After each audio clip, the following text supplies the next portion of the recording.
एक छोटा सा गांव था, रामपुरा। चारों तरफ हरे भरे खेत, मिट्टी की सोंधी खुशबू और शाम होते ही चूल्हों से उठता धुआं। सब कुछ बहुत शांत और सुकून भरा था। लेकिन उस गांव की शांति के पीछे एक ऐसा राज छिपा था जिसे जानकर किसी की भी रूह कांप जाए। गांव के बाहर खेतों के बीच एक बहुत पुराना कुआं था। वो कुआं इतना पुराना था कि किसी को याद नहीं था कि वो कब बना था। उसकी दीवारों पर काई जमी हुई थी, चारों तरफ जंगली घास उगाई थी और उसके अंदर हमेशा अंधेरा ही अंधेरा रहता था। रात को जो भी उस कुएं के पास जाता है वो कभी पहले जैसा वापस नहीं आता। लेकिन क्यों? इसका जवाब किसी के पास नहीं था। गांव में एक लड़का था, रघु, बहुत ही जिद्दी और निडर। लोग उसे समझाते थे, डराते थे, पर वो किसी की नहीं सुनता था। एक दिन उसने अपने दोस्तों से कहा, तुम लोग बस बेकार की कहानियां सुनते हो। आज रात मैं खुद जाऊंगा उस कुएं के पास, देखता हूँ क्या है वहाँ। उसके दोस्त डर गए। एक ने कहा, पागल हो गया है क्या रघु? वहाँ जाने वाले लोग बदल जाते हैं। मेरे दादा कहते थे उस कुएं में कोई आवाज देता है और जो जवाब देता है वो कभी वापस नहीं आता। लेकिन रघु हंस पड़ा। बस करो तुम लोग, मैं जाऊंगा और कल सुबह सबको सच बताऊंगा। रात का समय, आसमान में काले बादल ऐसे छा गए जैसे किसी ने चांद को कैद कर दिया। दूर कहीं बिजली चमकी और फिर सब कुछ अंधेरे में डूब जाता। तेज हवा चल रही, पेड़ों की सूखी टहनियां आपस में टकराकर ऐसी आवाजें कर रही थीं जैसे कोई फुसफुसा रहा। गांव के कुत्ते भी चुप हो गए, जैसे उन्हें भी कुछ अनहोनी का एहसास हो। रघु अकेला उस पुराने कुएं की तरफ बढ़ रहा था। उसके कदम भारी होते जा रहे थे। हर कदम के साथ उसका दिल जोर जोर से धड़क रहा था। ये सब बस डराने के लिए उसने खुद से कहा। लेकिन उसकी आवाज में अब उतना भरोसा नहीं था। जैसे ही वो कुएं के पास पहुंचा, अचानक हवा रुक गई। रघु की आंखें डर से फैल गई। वो पीछे हटना चाहता था, लेकिन अब उसे महसूस हुआ कि उसके पैरों के नीचे की जमीन ठंडी हो चुकी है और कुछ धीरे धीरे उसके पैरों को पकड़ रहा है। उसने नीचे देखा तो उसके पैरों के पास कुएं की दीवारों से निकलती हुई काली पतली उंगलियां उसकी टांगों को कसकर पकड़ रही थी। नहीं, वो चिल्लाना चाहता था, लेकिन उसकी आवाज जैसे गले में ही अटक गई। अब वो आवाज फिर आई, इस बार और पास और गहरी।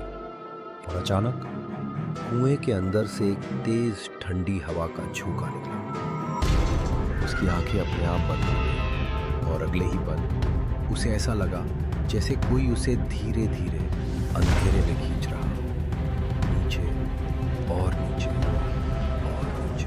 गहरा अंधेरा दिखा, इतना गहरा कि जैसे वो अंधेरा खाली नहीं बल्कि जागता हुआ, जैसे कोई उसे देख रहा, इंतजार कर रहा। उसका गला सूखा था। उसने नीचे थोड़ा और झुककर देखने की कोशिश की और तभी उसे ऐसा लगा जैसे अंधेरे के अंदर कुछ हिल रहा, बहुत धीरे, बहुत ही हल्का।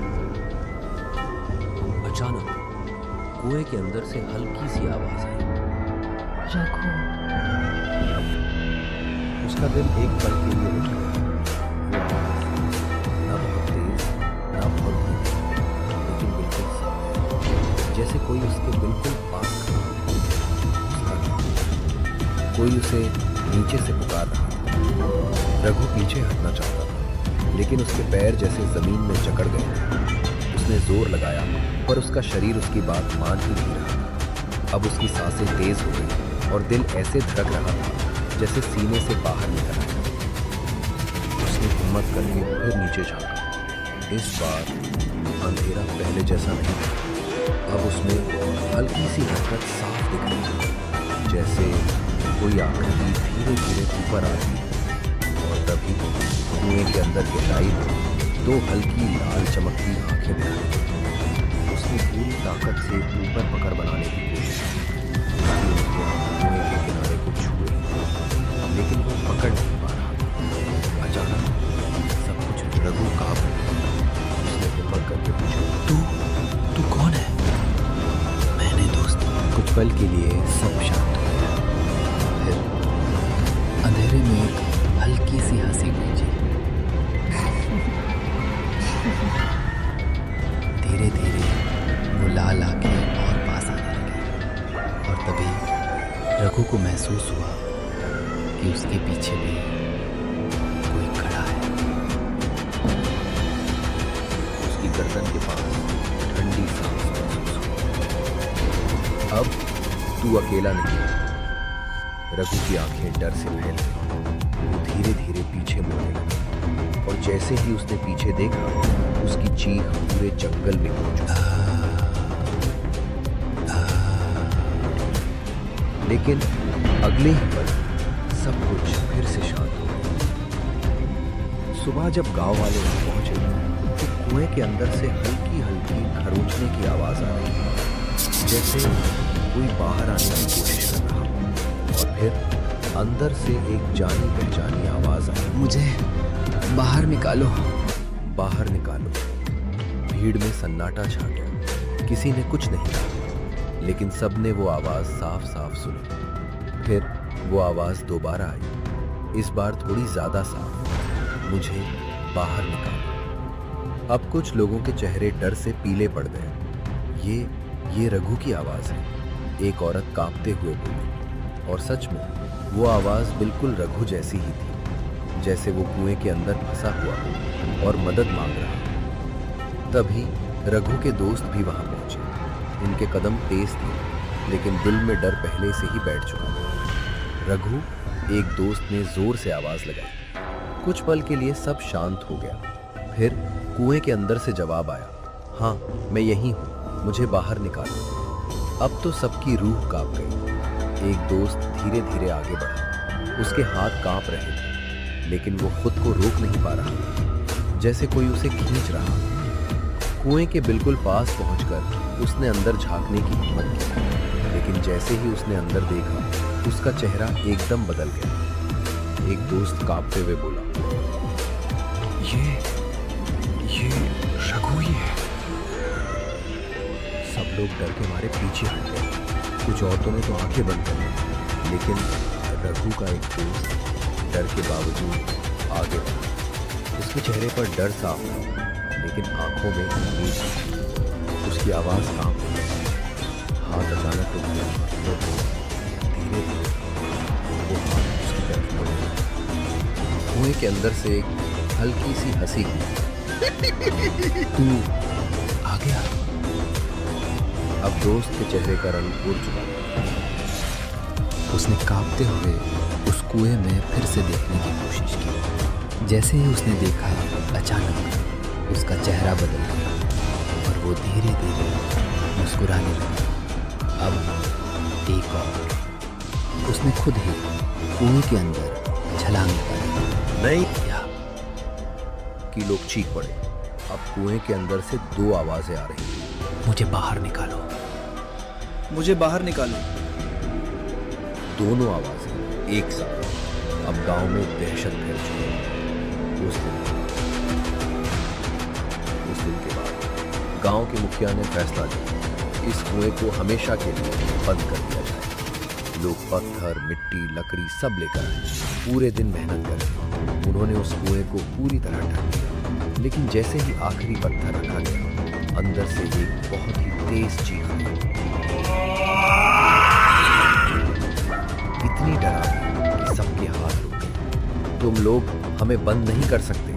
और फिर सब कुछ शांत हो गया। उस रात गांव में पहली बार किसी ने भी चैन की नींद नहीं। हर घर में दिए जल रहे थे, दरवाजे बंद थे और लोग एक दूसरे के पास बैठकर बस एक ही बात कर रहे थे, अब आगे क्या हो। जवान बाहर की हर छोटी आवाज पर चौकन्ने हो जा रहे थे। कभी किसी को लगता जैसे घर के बाहर कोई चल रहा, कभी खिड़की पर हल्की सी दस्तक सुनाई देती, लेकिन जब दरवाजा खोलकर देखते तो बाहर कोई नहीं। पूरी रात डर ने पूरे गांव को जकड़ रखा, लेकिन असली डर अभी बाकी था, क्योंकि अगली सुबह जैसे ही सूरज निकला, कुछ लोग हिम्मत करके फिर कुएं की तरफ गए।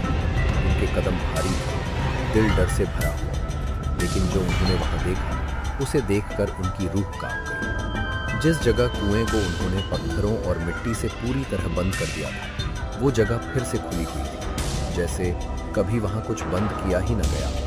मिट्टी इधर उधर बिखरी हुई थी, पत्थर दूर फेंके हुए थे, जैसे किसी ने अंदर से जोर लगाकर सब तोड़ दिया, और उसके पास गीली मिट्टी पर कुछ लिखा हुआ था। ऐसा लग रहा था जैसे किसी ने अपने हाथों से या शायद नाखूनों से धीरे धीरे खरोंच कर लिखा। लोग धीरे धीरे पास गए, और जैसे ही उन्होंने वो लिखा पढ़ा, उनके चेहरे का रंग उड़ गया। मिट्टी पर लिखा था, हम बाहर आ चुके हैं। कुछ सेकंड तक कोई कुछ नहीं बोला। अब ये सिर्फ डर नहीं था, ये खौफ बन चुका था। गांव के सबसे बुजुर्ग आदमी ने कहा, अब इसे रोका नहीं गया तो पूरा गांव खत्म हो जाएगा। सबने उनसे पूछा, तो क्या करें? उन्होंने धीमे से जवाब दिया, जिसने इसे जगाया है वही इसे खत्म करेगा। सबकी नजर एक ही नाम पर जाकर रुकी, रघु। उसी रात गांव के कुछ लोग हिम्मत करके फिर कुएं के पास पहुंचे, लेकिन इस बार कुआं पहले जैसा नहीं था। उसके अंदर से लाल रोशनी और भी तेज निकल रही थी, जैसे अंदर कुछ जिंदा हो। और तभी धीरे धीरे कुएं के अंदर से एक आकृति बाहर आने लगी। वो रघु था, लेकिन वो पहले जैसा नहीं था।